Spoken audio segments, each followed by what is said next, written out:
গণ অভ্যুত্থানে ক্ষমতা হারানো আওয়ামী লীগ সরকার থেকে উত্তরাধিকার সূত্রে পাওয়া দেশের ভঙ্গুর অর্থনীতির দৈন্যদশা কাটাতে পারছে না অন্তর্বর্তী সরকারও। বেসরকারি খাতে নানা সমস্যার কারণে সৃষ্ট সংকটের সঙ্গে আরও নতুন করে যোগ হচ্ছে প্রতিবন্ধকতা। অর্থনীতিবিদ ও ব্যবসায়ীরা বলছেন, বর্তমানে চরম আস্থাহীনতা ও বাড়তি উৎপাদন ব্যয়ের চাপে আছে শিল্প, এতে বরং ঝুঁকি আরও বাড়ছে। দেশের রাজনৈতিক সরকারের কাছ থেকে ক্ষমতার পালাবদল হওয়ার পরে আইন শৃঙ্খলা পরিস্থিতির আরও অবনতি হয়েছে। ব্যবসা বাণিজ্যে আরও দুরবস্থা সৃষ্টি হওয়ায় দিনে দিনে দায় দেনা ভারী হচ্ছে। ফলে ব্যবসায়ী উদ্যোক্তাদের মধ্যে আস্থাহীনতা তৈরি হয়েছে। ব্যবসায়ীরা বলছেন, ডলার সংকটও কাটেনি।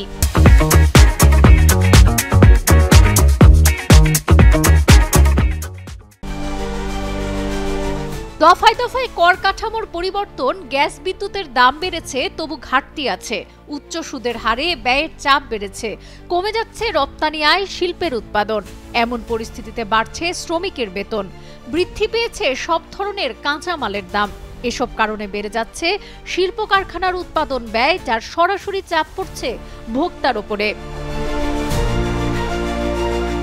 বিদ্যমান পরিস্থিতিতে ব্যবসা বিনিয়োগ প্রসারের পথ রুদ্ধ, এমনকি চলমান ব্যবসা টিকিয়ে রাখাই কঠিন বলছেন ব্যবসায়ীরা।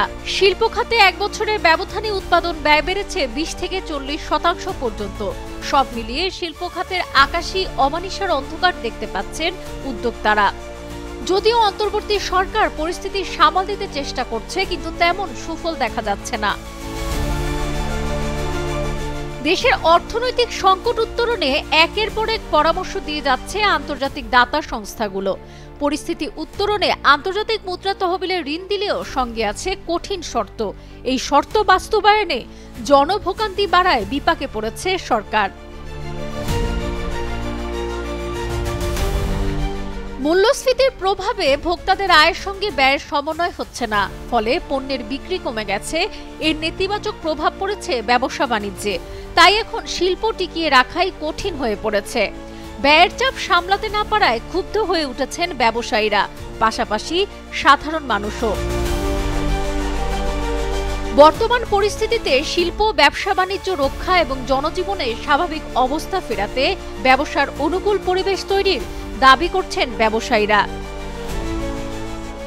সাবরিনা কাজী, কালের কণ্ঠ।